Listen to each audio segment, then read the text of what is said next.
Hello there, and welcome to our first episode of Tell Me Your Story. This is going to be a beautiful time in our week as a church where we're actually going to connect online through the sharing of our stories and experiences.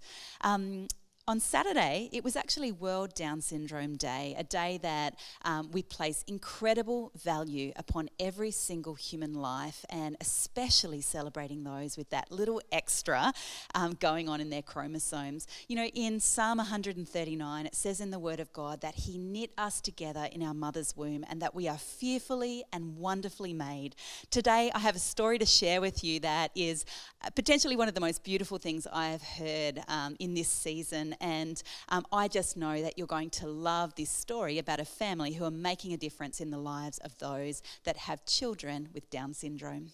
Hello ladies, thank you so much for participating in Tell Me Your Story today. I'm so thrilled that you were willing to come along and be part of our lounge room here at Horizon at Home. Let me introduce you. Sue Verguizas, you are a hero at Horizon. We love you and Ange, and you're such a loved couple in our church. Sue is a grandmother to 14 grandchildren. Yes. And Three great-grandchildren with one on the way. Amazing. Yeah. So, Sue, you certainly have your hands full. And you brought your daughter-in-law today, Yes. Inga Sparling, who is just an incredible woman. She has one husband, Daniel, who's a filmmaker. She's a communications professional herself, hailing from Norway, and she has two daughters, Maya, who we're going to hear about today, and beautiful little Lola. Thank you so much for being a part of today, ladies. Thanks for having us. Look, first question, how the heck are you going with this social isolation thing?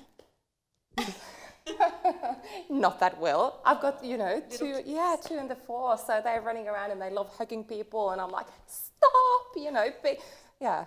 It's crazy, isn't it? Sue, how many toilet paper rolls do you have in your home at the moment? Actually, I have quite a few. We're doing very, very well. We seem to have been in the right place at the right time every time we needed some. So I'm not going to say I'll give it away, but the last packet that we will use is the one that has recycled on it.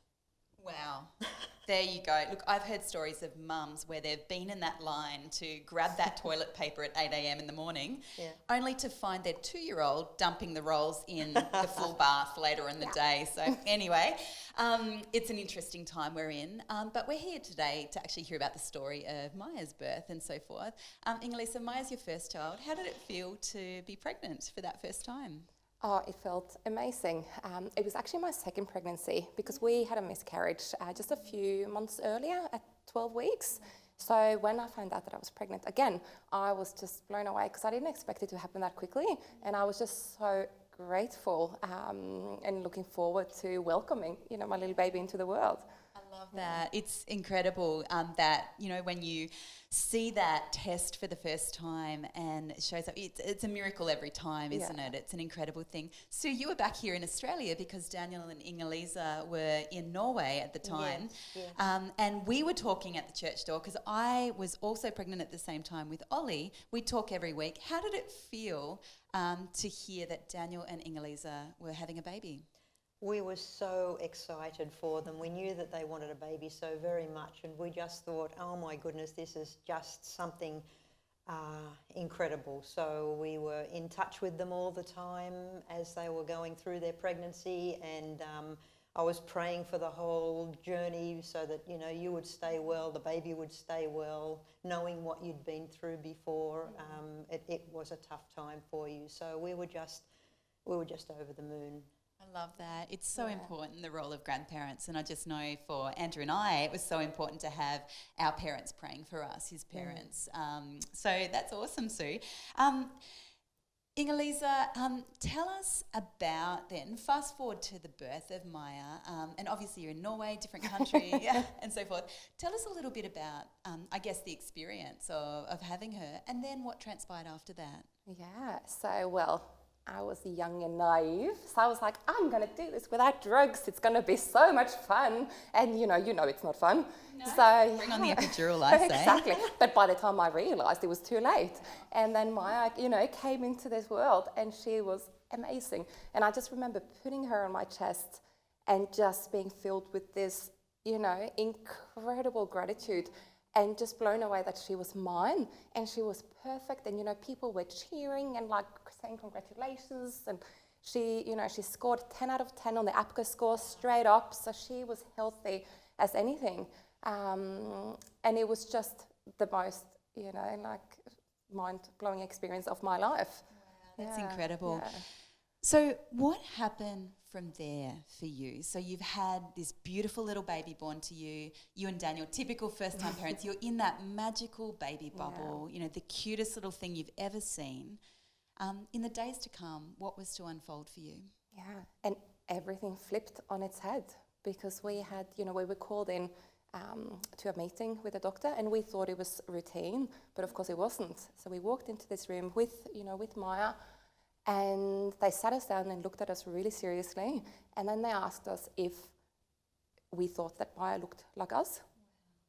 And I panicked and I thought, what is going on here? Have I gone mad? Have they mixed her up with somebody else? Is this like a story like that you read about in the news?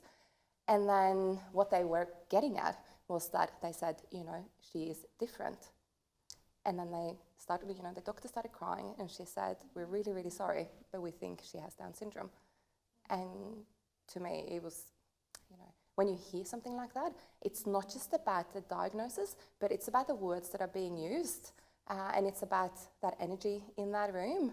So I didn't really care about the diagnosis. All I could hear and all I could sense is how we went from a happy place where people said congratulations to a place where they, where people were crying and they used, they were sympathetic towards us. And I looked at my little baby who was laying there and I felt so guilty because I thought, what if she can feel the energy in this room? What if she, because babies do that. So I thought, what if she can sense that we've just gone from, like being so, like you said, in that bubble, and suddenly it's just sheer panic and it's like terror and people are crying and I blanked out and I don't really know what happened the next 5 days, except that I turned into like a lioness because I got so angry because that's not how you should welcome a baby into this world. So I went nuts. And I told people that if they didn't want to celebrate with us, they weren't welcome in our room because we had this beautiful little daughter and suddenly somebody had attached a butt to her life. And it just felt so incredibly unfair to her that was suddenly, So you're in the baby bubble. All this dialogue suddenly emerges around this little child and something that you'd anticipated being a cause for celebration, not just with you and Daniel and Sue and Ange and everybody else in the family, but as everyone does, you anticipate that the world's going to celebrate this child. That's a hard prospect to cope with. What changed things for you? Well, we had a knock on the door. And this incredible nurse, who was very supportive of us the whole time, walked in and she handed us a red suitcase. And it was a gift from parents with kids with Down syndrome. And it was packed, it was beautiful. It was packed with all these knitted clothes, for Maya, a few letters. And for us, that suitcase, it just changed everything. That is incredible. Like a small gesture like that would completely change the atmosphere over your family's life at that time. Yeah, because suddenly somebody was celebrating. It was just that simple and it helped the nurses as well because suddenly you had something to talk about. You could be like, oh, look at this suitcase, and it just symbolizes a new beginning and that, adventure I had. I love that, the power of a gift, isn't it? So Maya is the most dolly little girl. Yes, she is. And we've been sharing stories of her for, the 4 years of her life, and Ollie's as well. Yeah. What does Maya, as a beautiful little girl, your grandchild, but also one with Down syndrome, what has she brought into your life as a grandmother? She's actually the most special child. As a grandmother of so many beautiful grandchildren and great-grandchildren, we love them all very, very much. But this one, Maya, is just amazing. She's brought so much joy. The word that I come that comes to my mind more than anything else is just pure joy. We laugh, we sing. She greets us with the biggest smile. And the only time we don't come first is when the Wiggles are on. Is Emma her favourite? Is Emma her favourite? Yeah, so she's just pure joy. We read, we play, we sing Ring Around a Rosie for hours at a time, and Lola and Maya and myself, and I don't feel that I can bob down as easily as I used to. So they fall down and they get back up again so many times, but I can only bob. I can't get down because I can't get up. You are an amazing grandmother, you and Ange. I've often seen you at Cronulla with little Maya at the park and so forth, and it's always a joy to run into you guys. Yeah. Inga, you and Daniel are just incredible people on so many levels, but you have created this initiative to share the joy that you and Daniel experienced when that little red suitcase came into your hospital room. Can you tell us a little bit about that? Yeah, so I think for about 2 years now, we've been plotting away behind the scenes, just thinking about how can we pay forward that gift that we were given. And I work in positive psychology, so I was really thinking a lot about, how can we create a ripple effect of positive emotions from the beginning, just to set that tone from the very, very beginning. So we created 21 gifts. Can you show us? Yes, can you show us the suitcase course. and tell us a little bit about it? Here it is. It is a suitcase. Well, in its physical form, it's just, a suitcase. It's welcome to the world gift box to parents who've just had a baby with Down syndrome, and it's filled with gifts, beautiful presents for the baby and the family. We've got a brochure with some inspirational information, but I think the importance of this is what it symbolises, because it brings hope, it brings inspiration, and it just changes that medical discourse. And I think, if it wasn't for the amazing staff at the hospitals, like these healthcare professionals who've just embraced this and they keep calling, so we are shipping these suitcases now like all across the country. That is absolutely incredible. This thing, honestly, I feel like this type of thing really needs to reach every family in the world. We've actually got a little video to share your story and something a little bit more about 21 Gifts. So why don't we throw to the 21 Gifts story online? Thank you. When Maya was born, I was absolutely blown away by a couple of things. First of all, how incredibly beautiful she was. She was the cutest thing that I've ever seen. And then secondly, it was that moment when a doctor came into our room and she had tears coming out of her eyes and she looked at us and said, "I'm really sorry, but I think your daughter has Down syndrome." But to me, the hardest thing wasn't actually the diagnosis. It was how the energy in that room shifted and how it shifted everywhere. It was how people stopped saying congratulations and they started saying sorry. And it just absolutely crushed me, this notion that my daughter, my beautiful, beautiful daughter, was something to be sad and sorry about. I don't think that's how any life should start. And I was really lost until one day there was a knock on the door and a special nurse came in and she handed us a red suitcase. It was packed full of gifts from families who had kids with Down syndrome. And for me and for my husband, that moment changed everything. Come on, Maya. Yeah! And now we want to bring back that amazing gift that we were given when Maya was born 4 years ago in Norway. We want to bring that back here to Australia. So what we did is we created 21 Gifts, which is a welcome to the world care pack, if you like, for families who've just had a baby with Down syndrome. This suitcase is packed with positivity, with hope, with inspiration, and of course, with a lot of gifts for the little baby.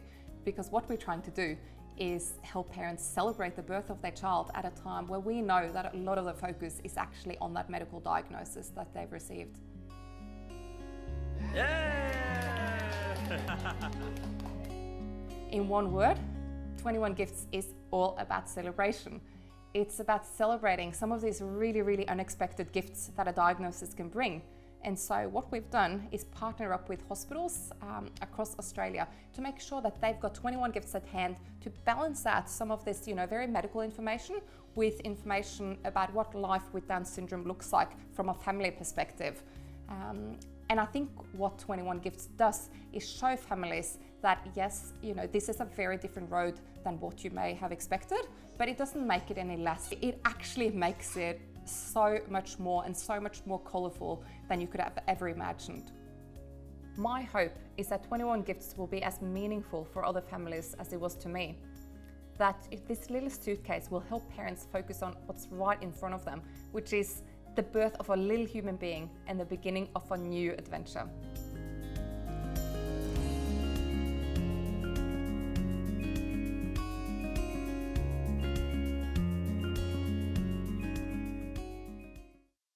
Well, that is absolutely amazing. I just know showing that to a lot of our staff here at Horizon, there were many, many tears in my office yesterday. I know Andrew and I, when we first saw that video, were just so moved by what you're doing and just the way that Maya's story is now impacting many, many families in Australia and beyond.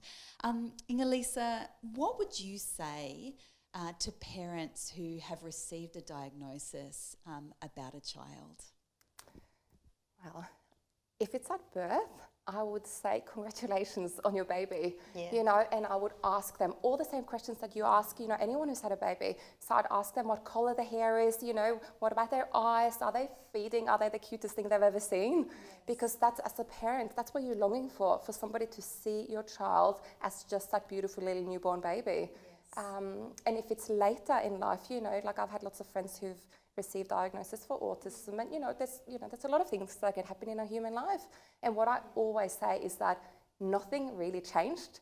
The child in front of you is the same child as it was before that diagnosis. Yes. So you now have the power to help because you've got a diagnosis, which means you can access a little bit more help, to help your child thrive.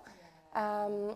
But that child is still exactly the same person as it was, yesterday. Exactly. I love that. And it's such a perfect kind of lived out example of what it says in Psalm 139, where it says, all my days were written in your book before one of them came to pass. And I just know that there may be parents out there watching this, and there has been things spoken over your child and diagnosis given to assist in, early intervention and so forth. But I guess you need to know that God has intended this child. He loves your child and He's placed them in your family because you're the perfect family for them. Yes. And we today just want to speak hope and life and encouragement over you as you parent that precious bundle, because every day of their life is written in God's book before one of them is going to come to pass. Well, ladies, I want to say thank you so much for being a part of our first Tell Me Your Story. What a powerful interview, what a powerful story you have. And I just know that it's going to touch many, many lives. Tomorrow on Horizon at Home is Pastor Brad bringing devotions. I just know that every single time Pastor Brad breaks open scripture and shares revelation, there are literally light bulb moments all around. So you're going to love that. An amazing 7-minute devotion with Pastor Brad. Later in the week, Pastor Tim has an incredible panel actually just speaking about anxiety and a host of kind of mental health awareness things, particularly in this time of greater restriction. I know that you're going to love that and find that super helpful. And then, of course, we have our youth programming on Friday, and then on Sunday, our 9:30 and 6 p.m. services here at Horizon at Home. So stay tuned. We love having you as part of our online community. We'll see you next time.